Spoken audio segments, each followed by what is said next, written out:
Hello friends, welcome you all. आज मैं आपके लिए जो वीडियो लेकर आ रहा हूँ, देखिए बहुत ही इंपॉर्टेंट लर्निंग इस वीडियो में छुपी हुई है। फॉर्मूला, हर कोई फॉर्मूला के पीछे पड़ा रहता है। दो पेनी स्टॉक्स के साथ फॉर्मूले को समझते हैं। 50% रिटर्न एक महीने के अंदर दोनों स्टॉक्स ने दिया है और साथ के साथ फॉर्मूले को देखेंगे। और जैसा कि आप सब जानते हो और फिर से मैं रिपीट करूंगा, देखिए हर वीडियो में हम आपको एक ही फॉर्मूले के बारे में बात करते हैं और इन दो स्टॉक्स से आपको जो लर्निंग मिल रही है ना, तो आपका जो माइंडसेट है वो बहुत सटीक तरीके से तैयार होने वाला है। और आगे बढ़ने से पहले मैं आपको बता दूं, अगर आपने अब तक चैनल को सब्सक्राइब नहीं किया तो जल्दी से सब्सक्राइब कर ले, बेल आइकन को प्रेस कर ले, जिससे आपको नोटिफिकेशन आती रहेगी। प्राइस एक्शन सीखने के लिए आप मेंबरशिप ज्वाइन कर सकते हो, ज्वाइन बटन पर क्लिक करके। और सीधे आपको लेके चलते हैं स्टॉक्स की तरफ।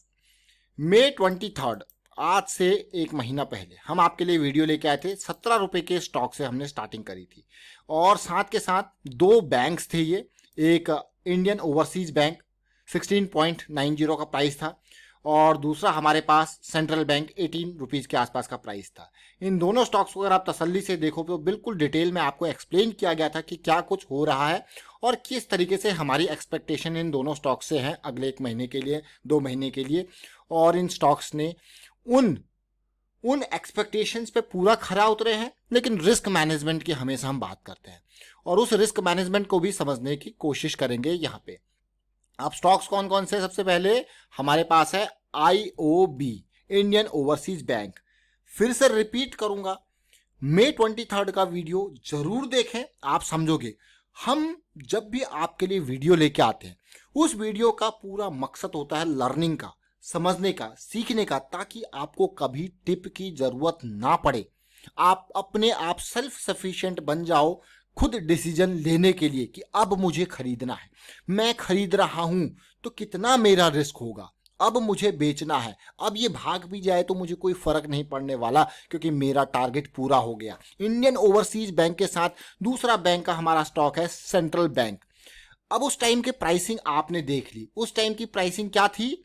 आपकी प्राइसिंग उस टाइम की थी ऑलमोस्ट, मैं कहूंगा कितना, 18 रुपीज के आसपास। अब इस स्टॉक से लर्निंग का क्या सिस्टम है, देखिए जैसा कि मैंने आपको पहले भी बताया, मैं फिर से बताऊंगा, फॉर्मूला एक ही है। अगर आप फॉर्मूला ढूंढ रहे हो स्टॉक मार्केट में तो फिर आप बहुत गलत काम कर रहे हो। मैं कहूंगा फॉर्मूला एक ही है, कोई हिडन स्ट्रैटेजी नहीं, कोई कुछ नहीं। बेसिक्स आपके स्ट्रांग होने चाहिए और बेसिक स्ट्रांग तभी होंगे जब आप खुद प्रैक्टिस करोगे।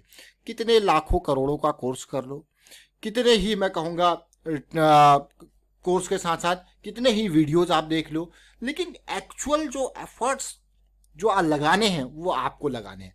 फॉर्मूला ये है, this is called up trend, this is called down trend. Higher high की सीरीज को हम अप ट्रेंड कहते हैं, हायर हाई हायर लो की सीरीज को अप ट्रेंड कहते हैं, लोअर हाई लोअर लो की सीरीज को डाउन ट्रेंड कहते हैं। ट्रेंड रिवर्सल आपको मिल जाएगा, चाहे वो रेंज के माध्यम से हो, चाहे वो यहाँ पे मैं कहूँगा डाउ थ्योरी के जो आपका फेलियर स्विंग और नॉन फेलियर स्विंग के माध्यम से हो।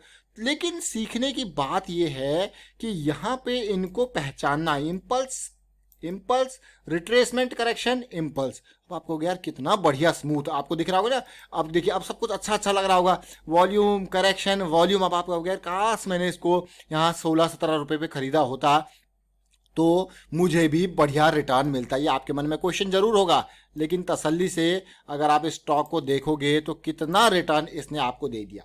अब पिक्चर आपको क्लियर हो रही होगी थोड़ा सा, देखिए। और पिक्चर क्लियर के साथ साथ अगर मैं देखूं यहाँ पे कि 16 रुपीज़ के आसपास जब हम आपके लिए लेके आए थे इसको, 16 पॉइंट समथिंग का प्राइस था, वहां से ऑलमोस्ट 60%, मैं देखिए 65 दिखा रहा है, मैं राउंड ऑफ करके 60 थोड़ा बहुत ऊपर नीचे भी हो जाए तो 60% का रिटर्न आपको एक महीने में दिया है कि नहीं दिया है? आप कहोगे हाँ यार बिल्कुल दिया है, बिल्कुल, बहुत ही अच्छी बात है।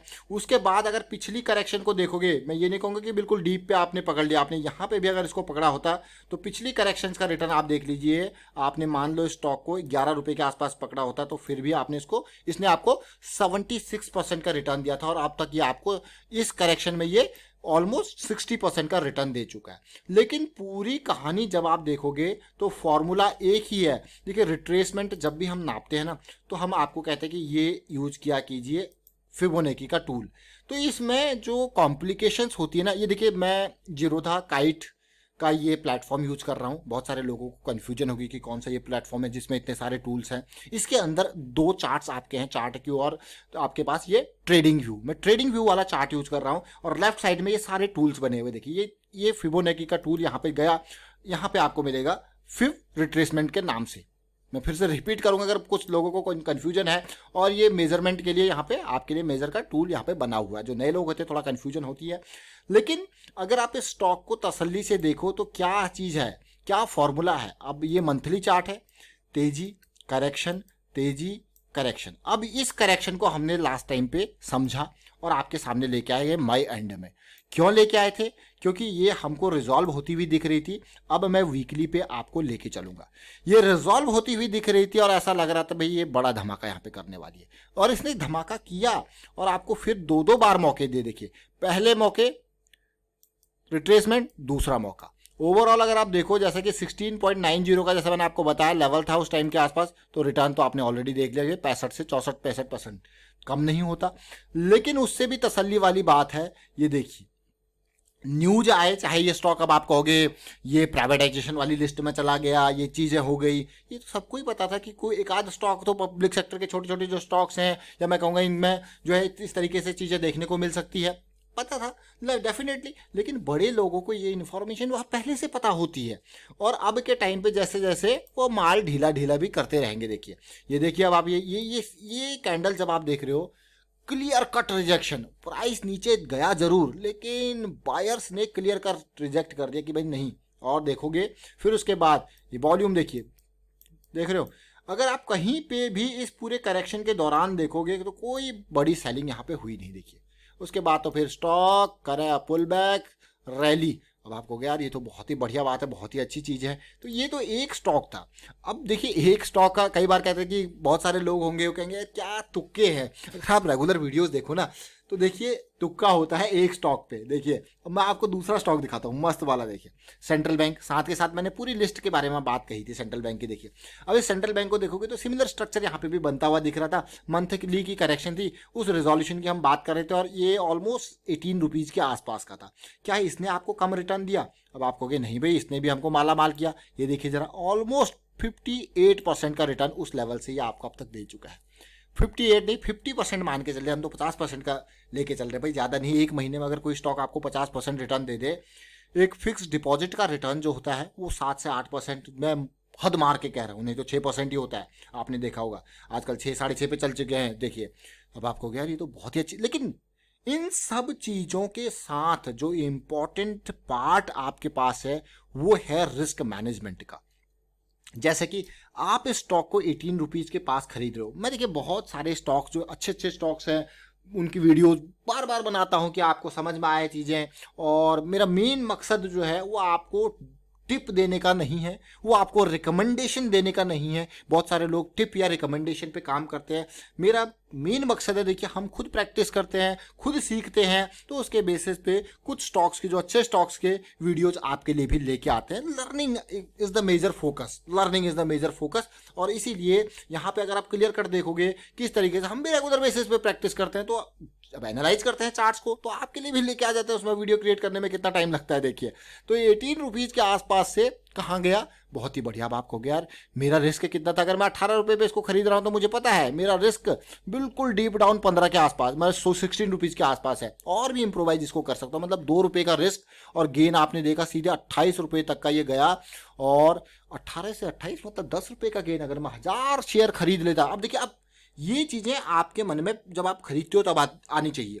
अगर मैं अभी 1000 शेयर खरीद लेता हूं तो मेरा मैक्सिमम लॉस कितना होगा, उसके बेसिस में मैं स्टॉप लॉस लगाऊंगा। चलो मैंने 16 रुपये का स्टॉप लॉस मेरा बैठ रहा है, तो मुझे maximum loss, worst case scenario आप पहले सोच रहे हो, वर्स्ट केस सिनेरियो आप पहले ही सोच पा रहे हो कि भाई 16 रुपये का मेरा स्टॉप लॉस है, तो 2 रुपये मीन्स 1000 शेयर पे 2000 रुपये, मतलब अगर चीज़ें गड़बड़ हो जाएं तो मेरे 2000 ही जाएंगे। लेकिन अगर चीज़ें जो मैं सोच रहा हूँ उसके हिसाब से हो जाएं तो मुझे कमाई होगी 10,000 की। सोचिए, मतलब ये सारी चीज़ें, ये कैलकुलेशंस इन्वेस्टमेंट से पहले, बाद में नहीं। देखिए बाद में तो फिर आप उसको उस तरीके से मिटिगेट करोगे चीज़ों को। तो ये रिस्क मैनेजमेंट की प्लानिंग सबसे इंपॉर्टेंट है। तो इन सेंट्रल बैंक और मैं कहूँगा आईओबी, दूसरा सेंट्रल बैंक ऑफ इंडिया और इंडियन ओवरसीज बैंक, धमाका मचाया कि नहीं मचाया? देखिए, और मैं फिर से आपको रिपीट करूंगा कि इस वीडियो को जब आपको इनिशिएशन हुआ था इसको जरूर देखें। क्यों? क्योंकि भाई तब तक तो प्राइस अप्रिशिएट ही नहीं होगा, सीखने तो यहीं से मिलेगा आपको अच्छा जो सीखने को मिलेगा। वीडियो को शेयर कीजिए, लाइक कीजिए एंड मेंबरशिप ज्वाइन कर सकते हो इस प्राइस एक्शन की बेसिक्स को सीखने के लिए। And thank you for watching the video.